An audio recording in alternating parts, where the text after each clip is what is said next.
Bulletin की शुरुआत करेंगे बड़ी खबर के साथ में। बता दें कि करहल से फिर आगे हुई एसपी प्रत्याशी तेज प्रताप यादव आगे चल रही हैं। बीजेपी 6 और एसपी 3 सीटों पर आगे चल रही है। ये बड़ी जानकारी आपको दे रहे हैं। बता दें कि महाखबरें लगातार जारी है। रिजल्ट आज, और ऐसे में करहल से फिर आगे हुई एसपी, और करहल जो कि एसपी का गढ़ मानी जाती है, ऐसे में एसपी प्रत्याशी तेज प्रताप यादव आगे चल रहे हैं। बता दें कि बीजेपी 6 और एसपी 3 सीटों पर आगे चल रही है। केदारनाथ सीट पर बीजेपी प्रत्याशी ही आगे चल रही है, यानी कि यहाँ पर बात करें हम केदारनाथ सीट पर बीजेपी प्रत्याशी की तो आशा नौटियाल जो कि आगे चल रही है। वहीं बीजेपी उत्तर प्रदेश की 9 सीटों में से 6 सीटों पर आगे चल रही है और एसपी 3 सीटों पर आगे चल रही है। तो एसपी प्रत्याशी तेज प्रताप यादव जो कि करहल सीट पर चुनाव लड़ रहे हैं, और ऐसे में एसपी प्रत्याशी तेज प्रताप यादव आगे चल रहे हैं इस सीट पर।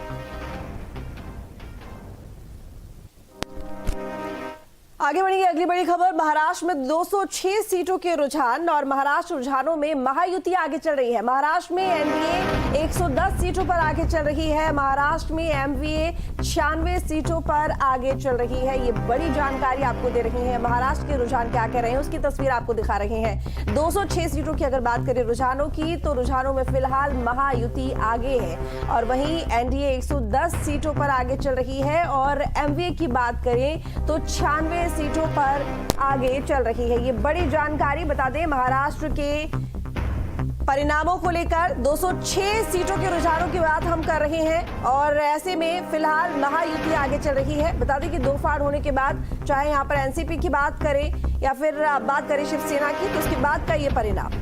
वहीं झारखंड के मुकाबले की तस्वीर आपको दिखा देते हैं। कांटे की टक्कर दिखाई दे रही है झारखंड में भी। तो झारखंड में एनडीए 32 सीटों पर आगे चल रही है, और साथ ही कांग्रेस गठबंधन 29 सीटों पर आगे चल रहा है। और झारखंड में 61 सीटों के रुझान हम आपको दिखा रहे हैं, जिसमें फिलहाल एनडीए आगे चल रही है। एनडीए 32 सीटों पर आगे चल रही है, और वहीं कांग्रेस गठबंधन 29 सीटों पर आगे चल रहा है। ये झारखंड की तस्वीर है। बता दें कि 81 सीटों पर चुनाव लड़ा गया है। ऐसे में अब क्योंकि रुझानों की जो तस्वीर है वो आनी शुरू हो गई है, तो बता दें कि कांटे की टक्कर दिखाई दे रही है।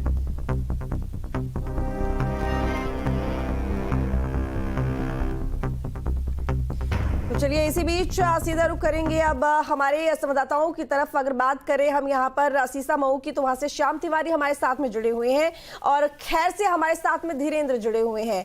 अब श्याम, क्योंकि देखिए सीसा मऊ एक ऐसी सीट है जहां पर कई सालों से सोलंकी परिवार जीतता हुआ आ रहा है। फिलहाल रुझान क्या कह रहे हैं? क्या समझ में आता है कि यहाँ पर अब बीजेपी को मौका मिल सकता है फिलहाल रुझानों के हिसाब से?